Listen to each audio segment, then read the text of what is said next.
tremendous. Oh, it was amazing. I thought it was great. I thought it was visually absolutely stunning. I'd say it's got a bit of everything. So it's a bit of romance, a bit of rivalry. I really particularly like the strong female lead. I love the characters. It's for everyone. I think it's for everyone. Just a good evening A out. good evening really. out. Yeah. Costumes, the set, it was wonderful. First of all, the acting was brilliant, and I came all the way from the United States to see something like this. As a newcomer, I was just blown away by it all. It's really good. Very vibrant and lively and funny. Good night out, great fun. It's incredible. They've got to come and see it to experience it. Plunge in, immerse yourself, get the ticket. It's a really fun play, and you should go check it out. Yeah. Out of 10, 10.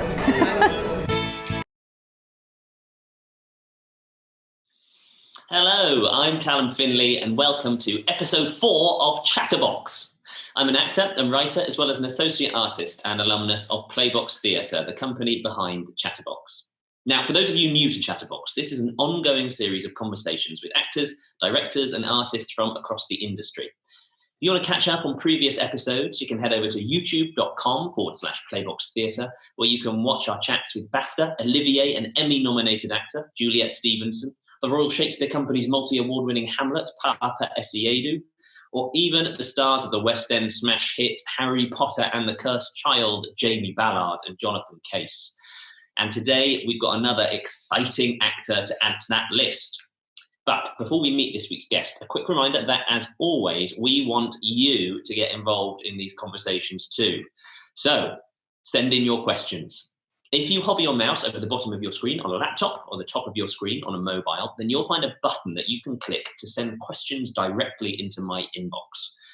You'll also be able to see the questions other people have asked, add your own comments, and vote for the ones you'd like to hear answered. The more votes, the higher they appear in my inbox.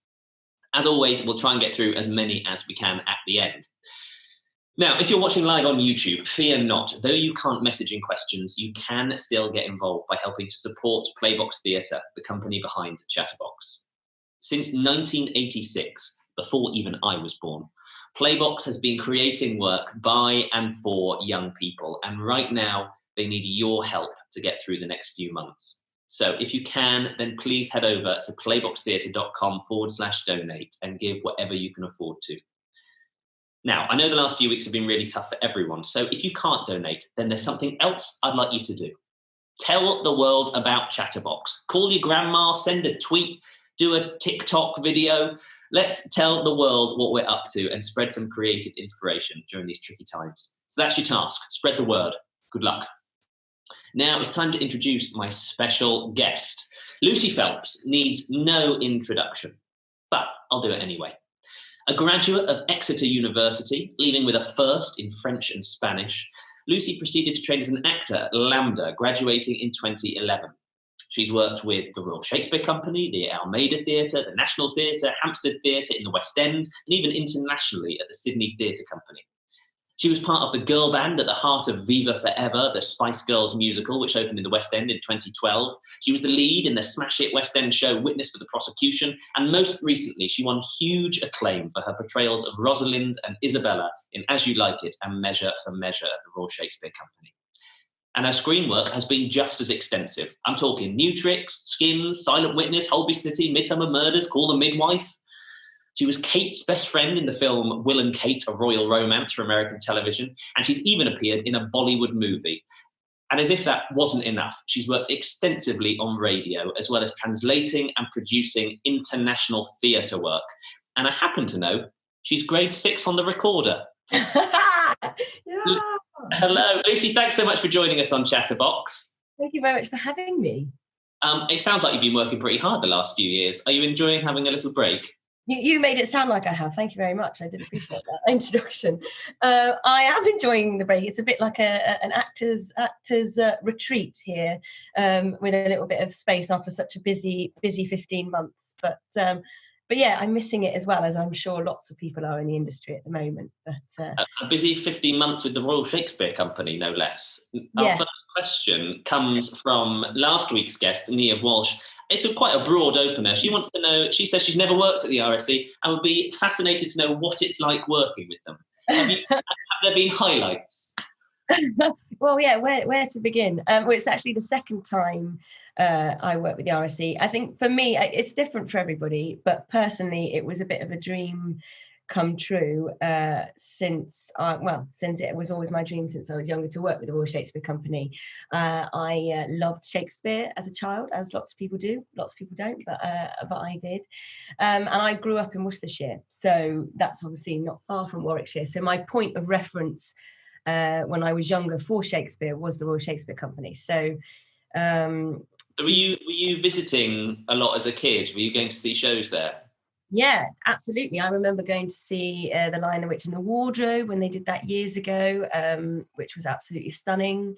I remember being taken to see King Lear when I was, I think, maybe slightly too young to go. Thanks for that, Mum and Dad. No, you're never too young.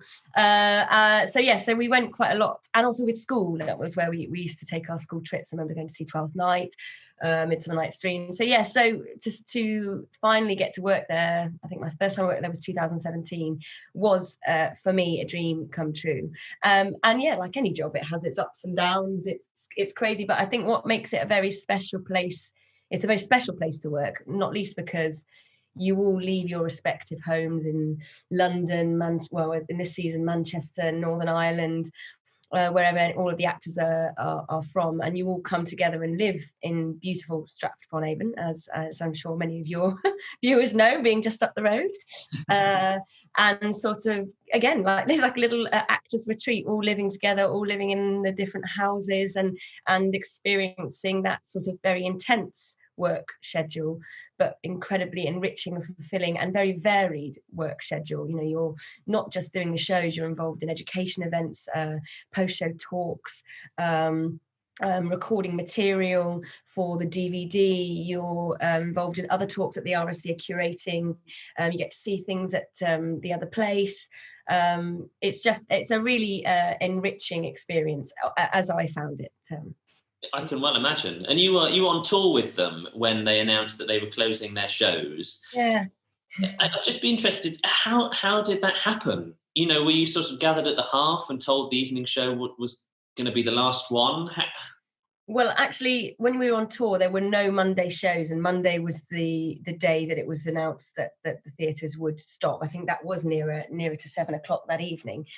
So actually, we were all in Newcastle, and a group of us that day, in anticipation that things might happen, went on a day trip to Lindisfarne, which is a place of pilgrimage. And we arrived at Lindisfarne and heard Boris Johnson's announcement about the theatres and thought, we're about to get an email. So we all were standing looking at sort of the beautiful view and then saw in our inboxes that surely enough the tour was going to stop the next day. And it was actually quite a beautiful moment, really. A bit sentimental, but it kind of was, actually. What do you do in that situation? Did everybody go their separate ways? Did you sort of go to the pub and have a kind of commiseratory pint? Well, it was difficult. I think we wanted to do that, but obviously at that time, as lots of people felt, I guess there was uncertainty about big gatherings and what, I think it took a little bit of time to get further north, the sort of restrictions that perhaps London was a bit more aware of. So a group of us did gather together to say goodbye, very aware that would probably be the last time you might see your mates for a while, but perhaps not quite realising what would happen, where we would be. Yeah. Now, one of the more divisive things that comes up around Shakespeare is how you actually speak the verse. Some people think you should take a breath at the end of every line. Others think the complete opposite, and you should just speak it for sense. What guidance did the RSC give you whilst you were working on these plays? Well, we did have Greg's weekly Shakespeare Jims. So there is... Doran, is it? Yes, it is. Yes, Greg Doran's... this is something that has recently been reintroduced at the RSC, which is these weekly Shakespeare Jims. For the company to sort of have a collective discussion about the speaking of the text. I think what is important, and I think that is something that is highlighted in the room as well, that, there are some rules, and understanding the rules that there are ideas about rules, and understanding what these ideas are is useful, and is useful to you because you can break them and play with them. But I think making the text understandable is the key thing, and I think that is perhaps a unified maxim for anybody, for any company, I think, and for anybody in the room. And everybody, I think, has their own sort of riff on it. I mean, you've worked with, is it Rob Icke? And I know that he says that Shakespeare's like jazz, and I guess no jazz player plays jazz in the same way. So I guess with Shakespeare, you should do the gym. You should, I'm still doing like Shakespeare workouts now. I know a couple of my friends will be laughing at me for this, but I think it's something that you can never stop learning. It's like playing a musical instrument. It's so rich and complex, but at the same time it can be beautifully simple. And I think really understanding how to play that piece of music in your own way and owning your way of doing it is the key. So what constitutes a Shakespeare gym for you at the moment? What are you doing in isolation? What can our young people steal from? Well, in terms of what we used to do with Greg, I think we used to take a piece of text that he picked, and everybody was invited who was working at the Royal Shakespeare Company at that time. So whether you were in the Swan, whether you were in the same shows or not, we were all together. He'd pick a text from various different plays, regardless of gender or whatever it was, that had a sort of focus that he wanted to think about that day, whether we be looking at punctuation or whether we be looking at a theme, and we'd explore the text together. But one of the sort of things that we'd start with would be we'd be going around the room and taking a line each and then putting it into modern day vernacular or modern day speak to really ensure that we really understood what exactly was being said. And we hadn't seen the text before, so there were moments where you could say, I don't know what this is, somebody help me, and we'd all be calling out and helping each other. And so there were lots of different sort of exercises essentially to unlock the beauty of his work. It's so interesting that you say that everybody there, some people didn't know necessarily how to directly translate it first time, and you would help each other out. Because I think there's sort of a feeling, or there can be, when you read something like that, like, oh, I should know what this means and I don't. And so I'm in some way, I don't understand it, or I'm never going to get it, I'm stupid. But it's kind of refreshing to hear you say that that's not the case. Yeah, exactly. And I think also what was great was we would all come at the text in the same way. I think Greg liked picking texts that we wouldn't know as well. So yeah, often they were things that you really didn't know. And I think the great thing with Shakespeare is that a lot of his vocabulary and a lot of his sentence structures, even if you don't really know what it means on a first read, sometimes the words sound like what they are. So the more you say it, the more you repeat it, you can find it within your mouth and you think, well, I don't exactly know what it means, but it sounds very aggressive, or it tastes beautiful to say this word. So I'm pretty sure it's something that's in that department. So yeah, I would always say you should, it was great that we had that sort of freedom to say, look, I don't understand what this word means, or I'm really not sure what this is, and to work it out together. The RSC always talk about being text detectives and feeling like you're a text detective, working it out together, because God, none of us know what a lot of it means on a first read. Now, what about the theatre itself? What growing up in Warwickshire, I used to love going to the Courtyard Theatre, which was sort of a kind of model or template for what the RST now is. But it's a beautiful theatre, but it's kind of an inherently theatrical space, isn't it? It's almost like sort of street theatre with audience on three sides of you. What are the demands of that kind of space as a performer? What, in a thrust space? Yeah. Yeah. So what, like the RST is, and also like the Swan, there's nowhere to hide. It's probably the biggest thing I'd say. I think there's something about a proscenium arch which is a little bit of distancing, and can perhaps encourage the more fourth wall syndrome, or fourth wall protective layer. I think what is amazing about these plays, and I think what these plays ask to be, is to be confrontational to the audience, and to almost be sort of 3D, 4D coming out the screen at the audience, so they can see you from all sides. So the story is being told by every single part of your body. So making sure that you technically are aware of that is incredibly important, both vocally and physically, I would say. And I guess, and you've done some work on the Globe stage as well. That's a similar experience? Yes, it is. I would say that in our recent season at the RSC, the stage actually came out a little bit further, so the audience were even further around the back of us. Oh, wow. We haven't worked extensively at the Globe, but I remember the first time I stepped out on that stage, it made you feel like a rock star, coming out those doors and suddenly opening your eyes and seeing the crowds go all the way up there and all around you, and the sound. It was, it was exhilarating. You can only imagine what it was like in 1600s, when it was a little bit more catcally and vocal. So do you think that sort of liveness is why we're still doing these 500-year-old plays?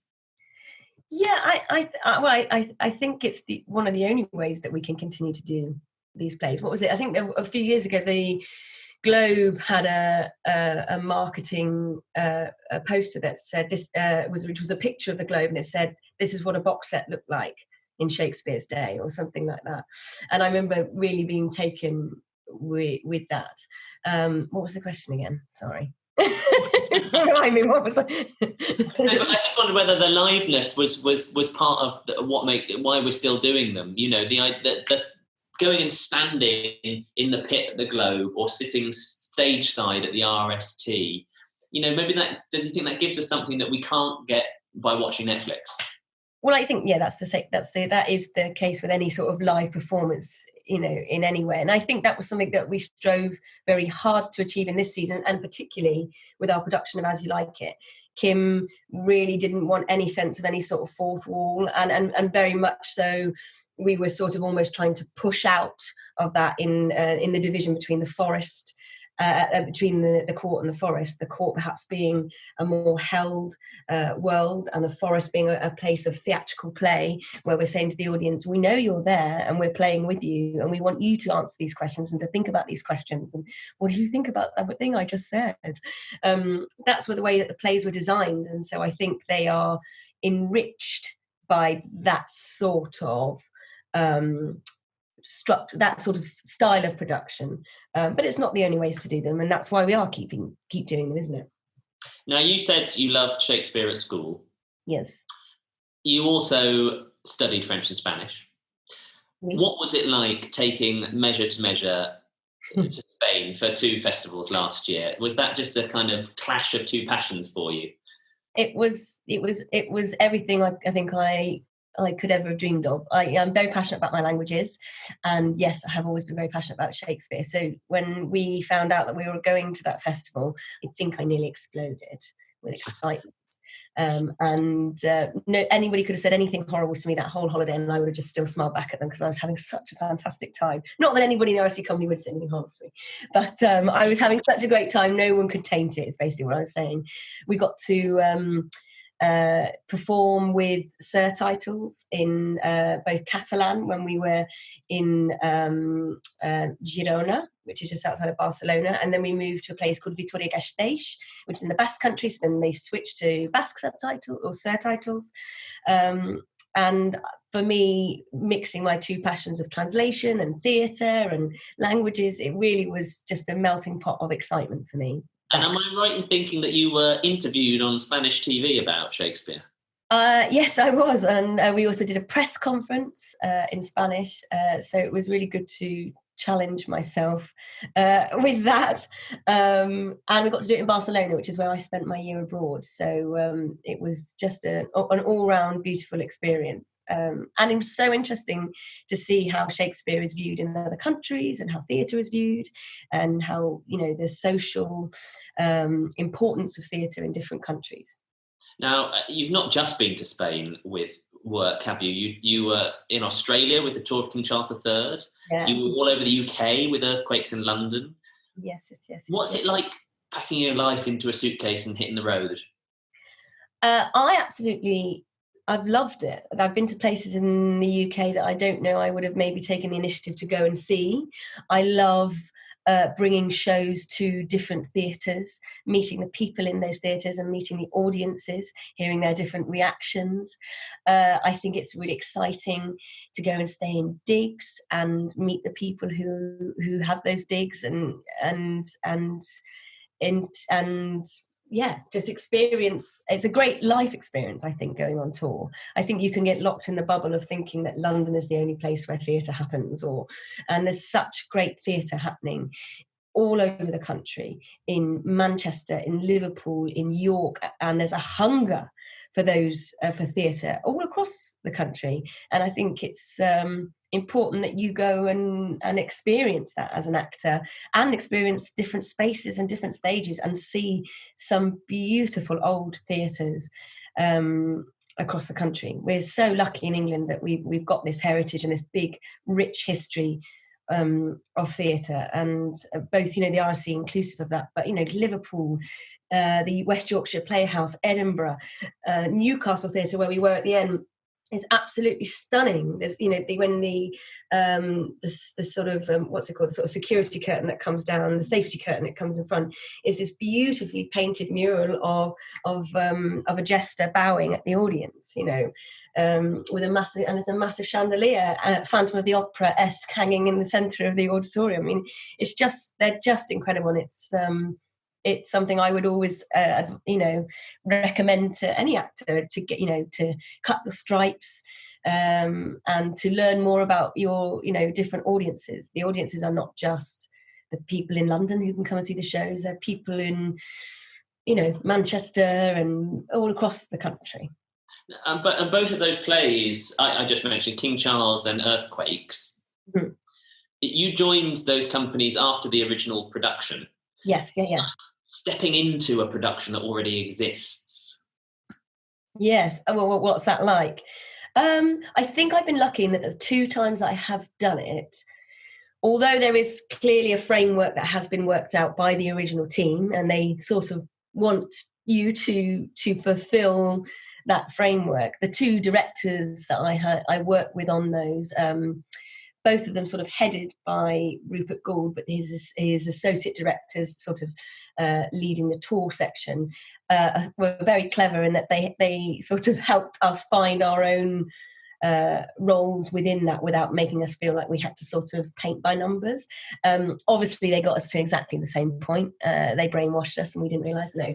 I think it's important for any actor. They know that, for you to deliver a role, you can't just be, you're a different person, for one, and you can't be a cardboard cut out of somebody else's journey. So they're very sensitive and very talented women, both of them, Caroline Steinbeiss and Whitney Mosery, to bring the actors to a point that they kind of needed them to be, but also help them find their own journey to get there.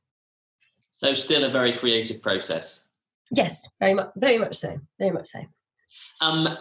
Let's talk about Beaver Forever, the Spice Girls musical. Yeah. It was written by Jennifer Saunders, produced by Judy Kramer, who produced Mamma Mia, amongst many other things. And all the music was from the Spice Girls back catalogue. It opened straight into the West End.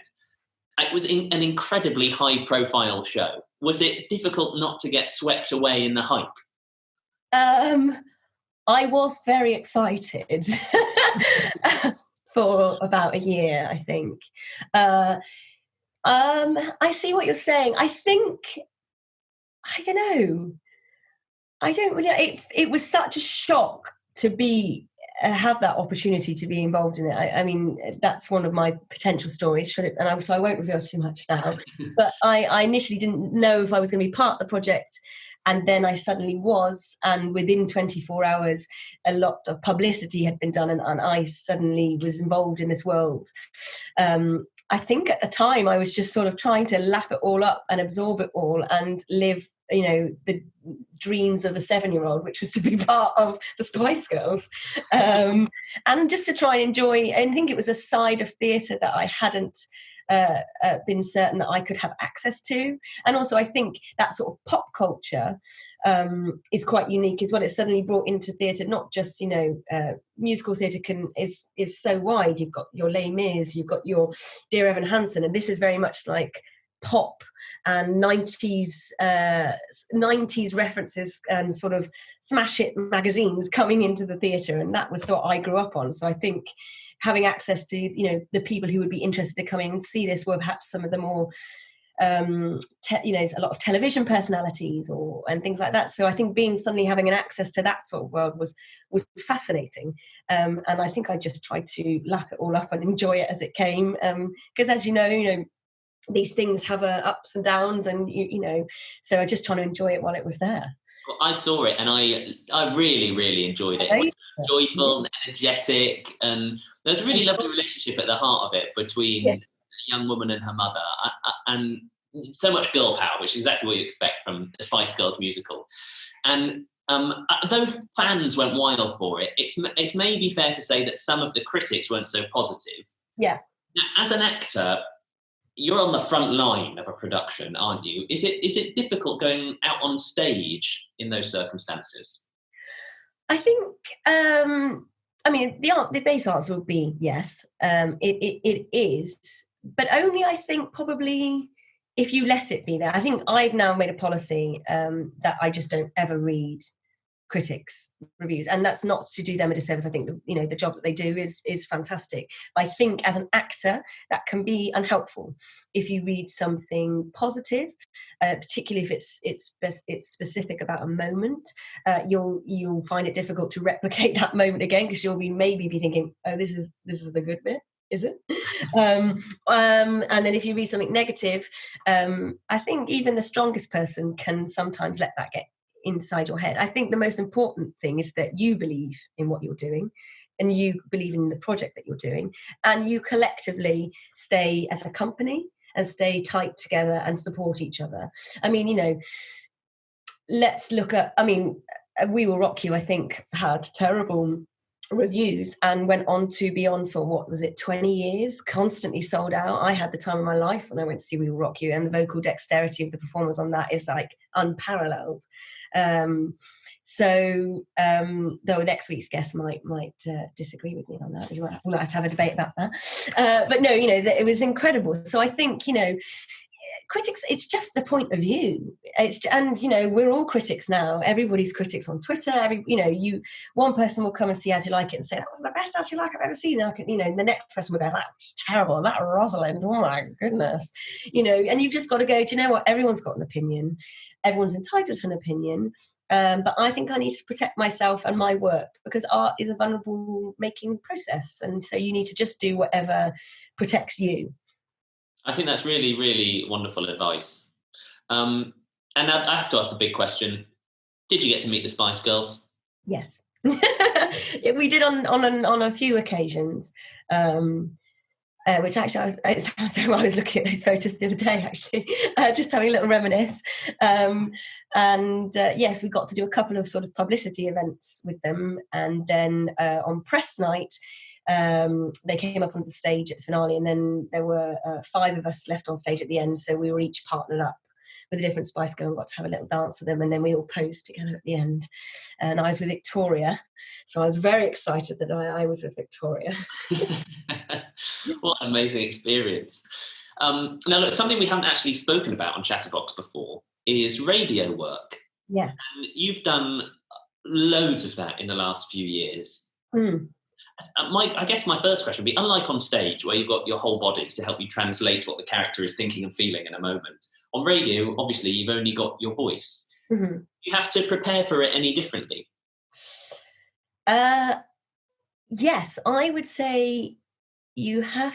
I actually sometimes, going off on a tangent now, I have, since doing radio, you have to be very specific on radio and incredibly clear with your intention, because you might think you're doing something and actually on a listen it says, oh, it sounded like you were cross then, or it sounded like you were worried then. I think you have to be incredibly specific and detailed, and that all comes with the preparation, I would suggest.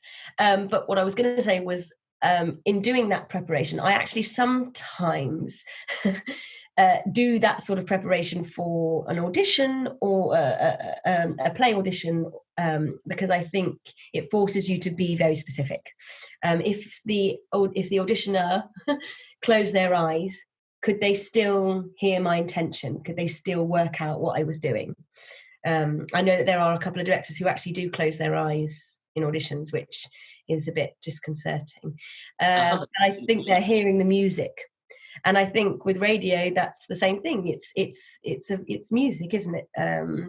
Again, and so although perhaps physically I'm not thinking about where I'm going to move or whatever, but I'm also aware that this scene might be somewhere I'm out of breath, so I'll make sure that before the take I'm going to be jumping around, or like I think there was one radio production where we were in a nightclub and they weren't playing any music, but the whole time when we were by the radio we were all just dancing, doing radio dancing. So it is still an incredibly physical process, but so much is about the vocal specificity.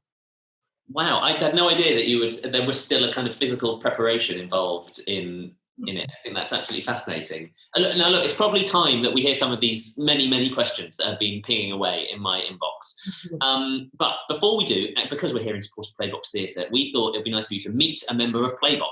So Rich, our technical wizard, is going to bring Ruby onto your screen to ask a question in person. Now, Ruby is an incredibly active member of Playbox. She attends the Shakespeare Young Company, Fight Lab. She does her acting workshops. On top of that, she was just cast in the USA tour that Playbox is hopefully going on later in the year. And she's just about to write a 5,000-word essay on feminism in Shakespeare. Ruby, hello. How are you doing? Hi, I'm good, thank you. I do have a purpose. It's my EPQ. I'm not just writing 5,000 words for the sake of it. No, I mean, your question for Lucy is linked to that, I think. Yes, definitely. I wanted to ask your opinions on gender roles and the swapping of it, not just Rosalind and how it was originally written, but how you think it impacts the message of Shakespeare's original message. That made no sense, but there you go. Yeah.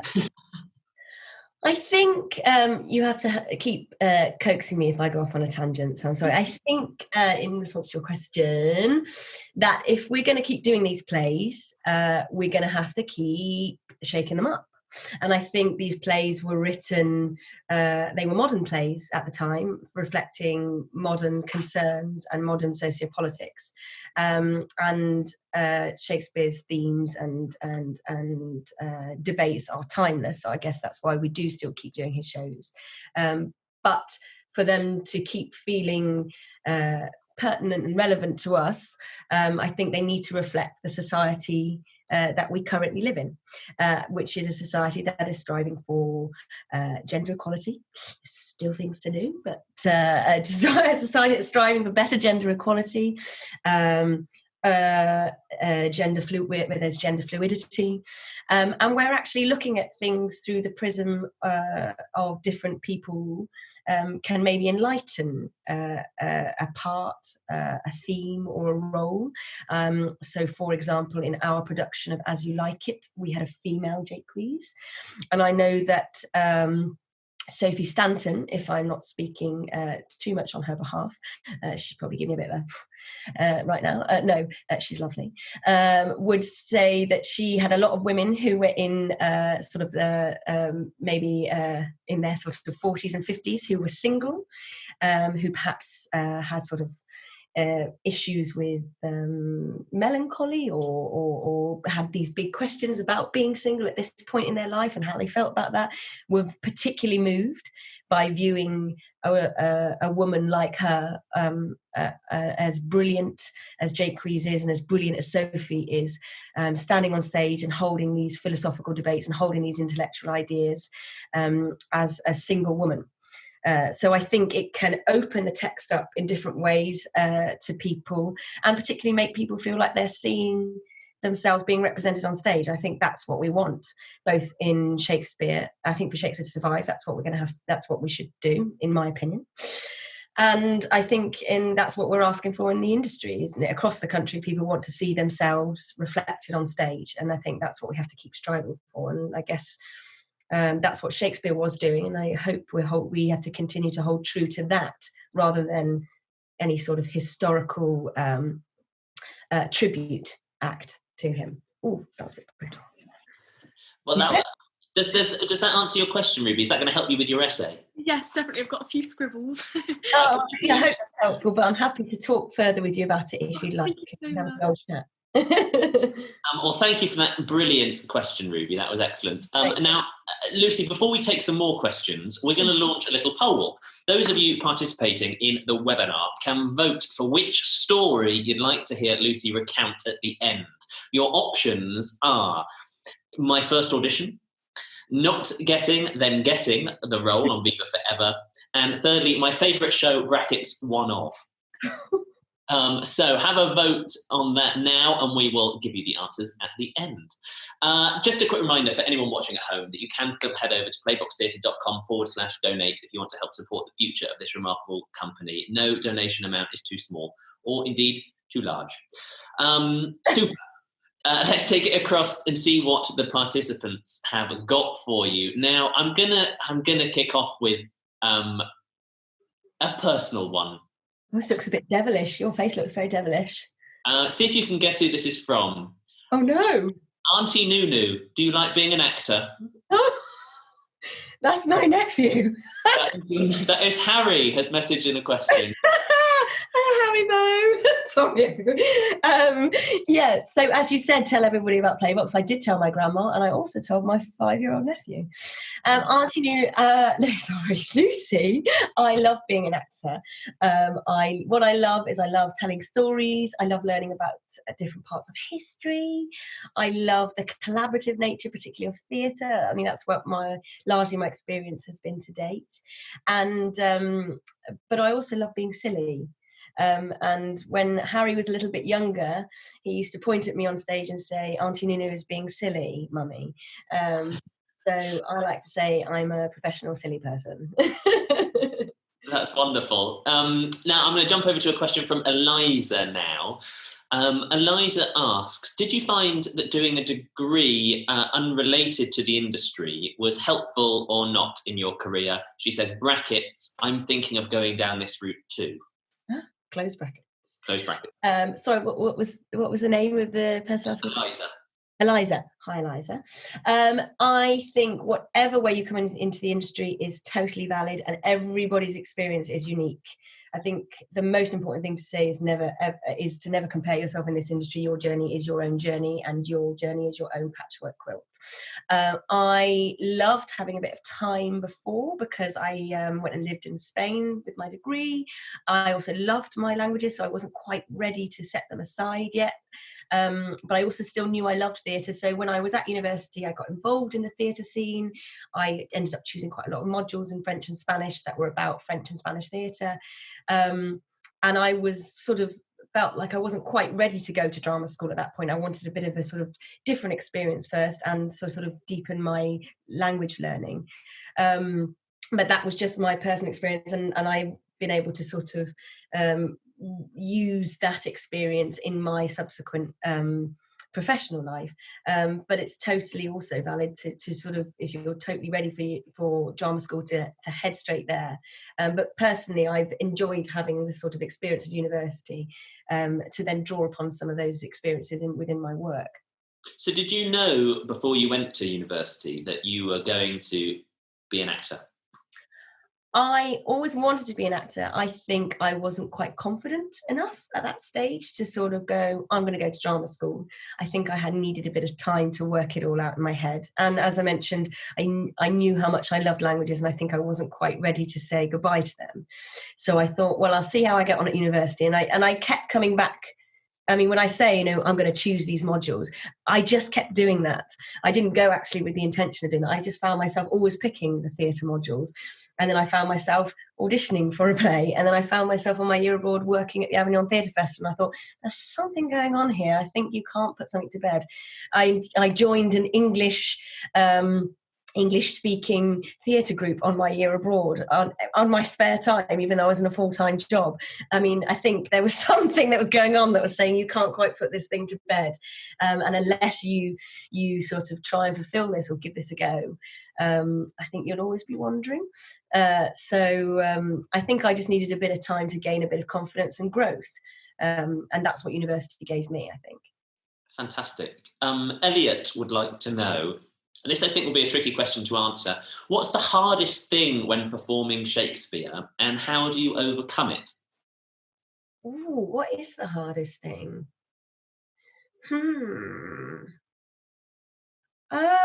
This sounds. I guess in my immediate experience, maybe it was that we did so many shows. We did 140 As You Like It.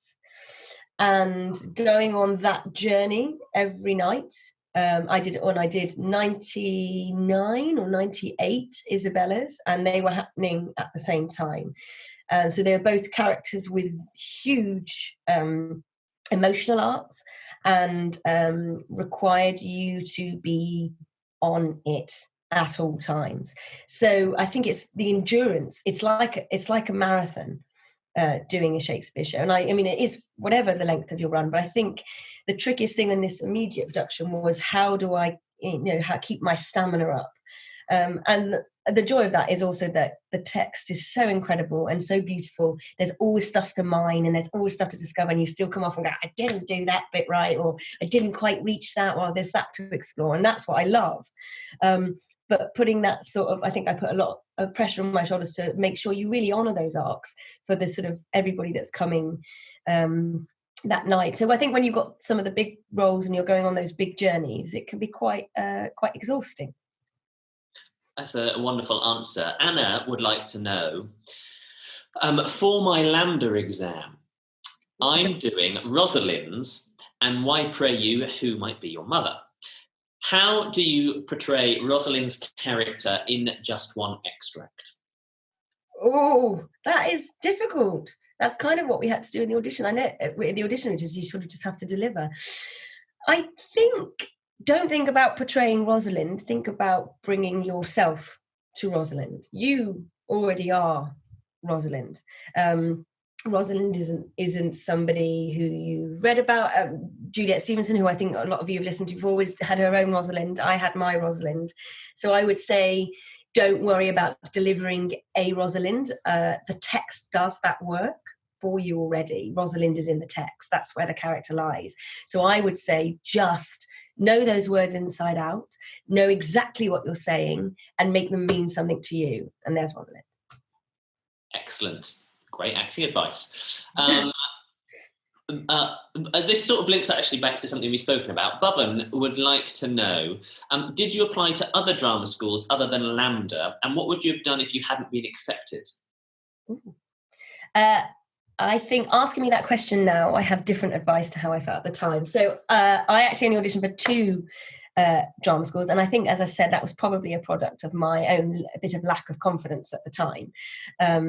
I think there are so many excellent drama schools now that are all competing to be the sort of top dog. So I auditioned for RADA and I auditioned for LAMDA. Also, I had also done a 4-year degree, so I think I was searching for courses that were sort of only 2-year courses. And I didn't go for Bristol at the time because I think it was just I wanted to see what London was like. But, Bristol has a 2-year course. Obviously, Central's got lots of courses that could be more suitable to you and your position, and obviously Guildhall is hot property at the moment. That's just to name a few of the brilliant ones that are out there. So if I was to go back now, I would have told myself to just audition for lots of them and get a feel of the sort of drama school that you like to be at. When I went to LAMDA, I knew that it was a sort of place where I would feel happy and comfortable. And it was the same sort of feeling when I went to university. I went around a few, and then when I went to Exeter, the sun was shining and I liked the campus feel and I could imagine myself there. And so I would say, go and see lots of different drama schools. If you can and are able to apply and audition for a number of them, then I would say definitely do. And just do a little bit of research on the types of schools, types of teaching, and then just get a sense of where you think you will be happy as well. They'd be lucky to have you as much as you'd be lucky to be there. So remember that as well. Excellent. Jessica Clues would like to know. Well, it's a little. I've got a little paragraph from Jessica. She says, "I'm always completely inspired and in awe every time I see you perform as an actor. Your characters have always been fresh and engaging in all of the shows I've seen you in. How do you relive your character's story each performance, and how do you stop getting mentally and physically drained?" Oh, well, I sort of talked a little bit about it, didn't I? That's very kind. Thank you very much. I think I always feel like there's work to do. Each night there's something that I haven't found. There's something more that I can find. I always try to make it active. I'm not saying I'm different every night. I wish I could be totally different every night. But I think I'm always, one should always strive to be active in each performance. You're trying to coin something a little bit better. You're trying to remind yourself of what your character is fighting for, and at the same time also reacting and listening to your fellow actors who each night will also be offering you something different. I mean, it's a collaborative process, so if I stayed within my own bubble, my performance wouldn't go anywhere and probably be very boring and horrible. Whereas you're, responding off the amazing and brilliant people that are on stage with you, and as long as you can be live and present, that something different will happen that night. They might fall on their face when they're not meant to, or they might forget their line, and that might make you, the way you respond, laugh back, and then actually it was them who made me say my line slightly better.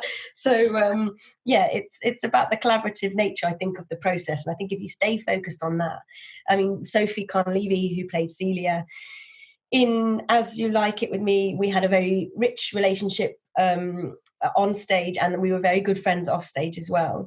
And we used to just say, let's just be together on stage every night. And some nights Sophie would be in floods of tears about something, and I knew it's because Sophie was crying about something, so I'd be in floods of tears. And then other nights it'd be a different experience, and that changes the show as well. So I think it's as much as you can. It's not always possible. As much as you can, staying live, staying present, and always working towards something. Fantastic. I've got two really excellent questions here from Caitlin, so I'm going to do one after the other. First one is, how do you feel about translations of Shakespeare into other languages? Do you think the true feeling of the text can be translated?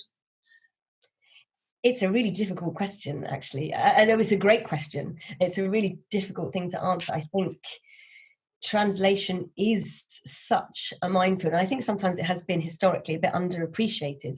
A great translation of a play has to try and harness the original beauty of a text, and with Shakespeare it's so rich. Being able to do that is a great feat. There is an argument to say that nothing can really be translated. In Spain, I think they believe that Lorca can never be translated, because what Lorca means to Spaniards and what Lorca, what those words inherently mean in Spain don't really have direct translations. Bonjour doesn't really mean hello, or it means a salut doesn't, it means 1,000 things. Well, not 1,000, just a few. But nothing is directly translatable. So what the question was, Lucy, come on, was with Shakespeare. I think it's very hard to translate Shakespeare. I think Stephen Fry a few years ago did an episode on is it from The Word or what was, I can't remember, it was a TV show where he went around the world looking at different countries and how they translated Shakespeare. I think something therefore to look at would be the Globe to Globe Festival on the Globe's website, and you could maybe tell me whether you think some of their renditions look like they are serving the text or not. I think it's a tough job for a translator to do in any case. And there you go, bouncing that one back to you, Caitlin. Go and watch the Globe to Globe, and tell Lucy what you think. Caitlin's second question is also really great, which is, do you find getting across Shakespeare's particular brand of humour challenging to a modern audience? Do you have any advice for people tackling comedy roles in the Elizabethan vernacular, she says? Do I have any? Humour is very specific, isn't it? And it's a tricky one. I think when you're working with a good director, there'll always be an edit of a text. You often have a text that's edited that sort of maybe shaves off some of the stuff that's a bit more obscure. I think Shakespeare is still very funny, and today, although perhaps there's some specific wordplay that might go over our head, a lot of the situations that characters find themselves in, which are identifiable, are the things that become that are funny. Advice, as in any comedy, I think Mischief Theatre might be able to advise better than me on this, but absolutely play it for truth. Humans are at their funniest when they're being totally truthful. So don't be aware of the comedy if you can, as your character. Very good. We're running out of time. I'm going to ask you another question from me. Today is the NYT Results Day, where young people who auditioned for National Youth Theatre get told whether they are in or out. Lots of people out there will be celebrating, some may be commiserating. I wondered if you had any advice for people who had heard no today. Brush yourself off and try again, I think I would say. And I'd also say that sometimes, I mean, I got a no, back to the drama school question, I did get a place at LAMDA, but I didn't get very far in my RADA journey. And I also remember in my first audition at LAMDA speaking to a girl who was hosting, who was sort of facilitating the day, and she said, it took me 3 times to get into LAMDA. So I would say it doesn't mean anything. It doesn't mean anything. If you really want it, just try again. Just try again the next year, and or try a different avenue, or look in a different thing. I remember I auditioned actually when I was 7 for the Royal Ballet, and I was heartbroken that I didn't get in. I thought that's what I wanted to do, and I remember walking down some steps in Birmingham, these spiral steps, and my mum saying, "Look, Lucy, there's going to be something else out there for you. This just wasn't for you right now, you know. And if you want to try again next year, you can. Or why don't you try this?" And I actually then auditioned for a musical theatre Amdram group in Worcestershire called Waddies, and I got in and met some of the best friends of my life then. It's taken me on a different journey. So it doesn't mean it's the end of that journey. I would say you just try again. It doesn't mean anything. Or it might lead you somewhere else, and that might be somewhere that's even more fruitful. So do not worry. Don't let it defeat you. I think that's lovely, lovely advice. The results for the poll are in, Lucy, and the story people would like to hear is your first audition. Oh, really? Okay, I didn't think it would be that. Okay, so my first audition actually was, my first ever professional audition was for the Royal Shakespeare Company. For the Merchant of Venice. I haven't been in it, as you can tell. Merchant of Venice. And I was auditioning for the role of Portia, and it was Rupert Gould's production back in 2011-12. 11. And I was very excited to audition for the Royal Shakespeare Company. As I said, I had always wanted to work there. And I was very nervous. I did a lot of preparation. I did my first round, met the brilliant Helena Palmer, who is one of the casting directors at the Royal Shakespeare Company. She was lovely. I got through the first round, felt great, was really excited, got called back to meet Rupert. And anyone who saw that show might know where this is going, because they didn't see me in that show, or maybe they think I was hiding somewhere. I was not. I did my second round audition, and it went well, and I didn't go any further in that process. And at the time, I think it was you, Callum, who put me in contact with an actor called Scott Handy prior to this audition and around to get a bit of advice. Was it like at the Royal Shakespeare Company? Got any advice from my audition? And he sent me an email saying, "How did it go? Will I see you in rehearsals on Monday?" As he revealed that he was in the production. I said, "No, I didn't," and sent him sort of a bit of an email back. And he wrote back to me. I actually wrote this down because I looked the email up earlier. I think he said, "Look, Lucy, it's just a matter of when and not whether. If you're being seen by the RSC now, it might not be happening for you right now, but it's just a matter of when and not whether." So it took me 6 years to fight my way back in to the RSC, and I had 2 or 3 more auditions for the Royal Shakespeare Company before I was part of the Rome season in 2017. So I think perhaps what I'm trying to say again is about brush yourself off and try again. And don't expect things to immediately come. So many things happen in this industry out of your control, and half the time they're not anything to do with you. All you've got to do is show up, do the work, try your best on that day, and walk away with your head held high and enjoy it. And if you keep trying and you keep working, you keep plugging away, hopefully things will come. I think that's a really thoughtful note to end on. And that does just about conclude our episode 4 of Chatterbox. But before we wrap up, Lucy, I wondered if you'd be kind enough to share your lockdown list with us, some things to keep us stimulated in isolation. What have you got for us? Well, I had a little discussion with you about this. I feel at the moment that we're a little bit oversaturated with sort of TV maybe and sort of and film or Netflix and things like that. So what I've been trying to do, this may sound very boring to those of you that are watching it, is actually trying to spend about 45 minutes a day reading. I have a little spot in my house that I've now found, and I'm trying to actually take the time to sort of sit and read a book. So I don't know whether you want to read something that you used to love when you were younger, that you want to reconnect with, something you always thought, everyone always talks about this book, I've never read Jane Eyre, I must do it, or a play. And I know that must sound really sort of boring and simple, but I actually think that those sort of levels of concentration we sort of lack a little bit now with the sort of quick rapid fire of using our phones and immediacy of the internet and television. And I think in the noise of all of this lockdown, and also with the homework that you've got to do and the busyness of your life, I think if you can find even just half an hour to yourself where you sit and you focus on one task and read a book that you always wanted to read, I would say that would be something I'd recommend. And if that's not quite doesn't quite float your boat, that's the boringest thing I've ever heard, I would also recommend downloading the BBC Sounds app, which has a whole plethora of dramas that you can download, like the afternoon plays from BBC 383, BBC Radio 4, documentaries, debates, comedy shows. My personal favourites is Fern Cotton's Music from the 90s episodes, which are happening at the moment. There's just so much to access on there. I would really recommend tuning your listening skills, closing your eyes, finding that nice spot in your house and listening to something on for 45 minutes. Lovely. Taking time for yourself.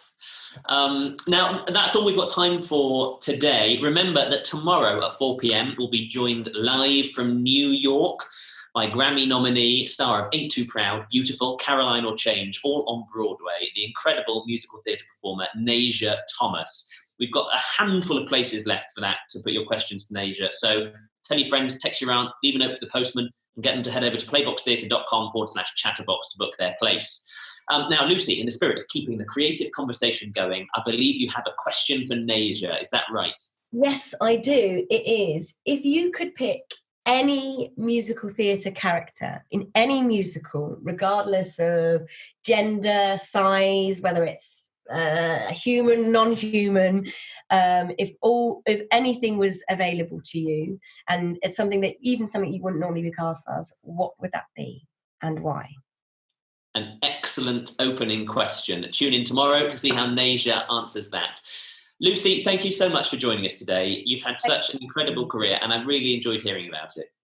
Thank you very much for having me. Lovely to meet you all. A final reminder that the reason we're here is to support the work that Playbox Theatre does with young people, and they really do need your support. Yes, you people out there. So head over to playboxtheatre.com/donate, and if you can, spare some change. If you've enjoyed this episode, or indeed any of the episodes, please mention us on social media. We are at Playbox Theatre on Twitter and Instagram, or facebook.com/playboxtheatre. Please do post. It really does make a difference. That's it for now. See you tomorrow at 4 p.m. with Nasia Thomas. For now, stay creative and see you soon. Goodbye.